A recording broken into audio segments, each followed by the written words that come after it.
Takaw aksidenteng butas na kalsada na una nang nai-report sa ONCL na ayos na sa barangay Anolid, Bangaldan, Pangasinan. Darito ang report.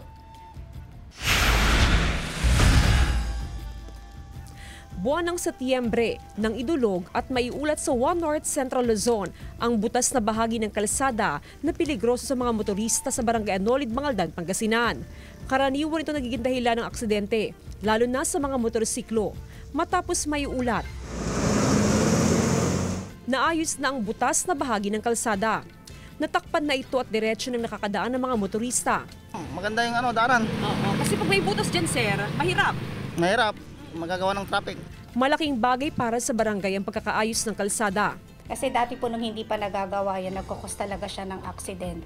Actually, parang pangatlo na ata yan o pangalawang beses na inayos yan. Binabantayan ngayon ng barangay ang mga dumadaan sa kalsada upang hindi ito masira.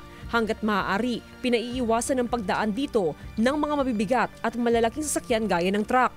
Nakatakdang mag-schedule ang barangay council ng meeting para personal na kausapin ang mga residente nagmamay-ari ng mga malalaking truck sa kanilang barangay.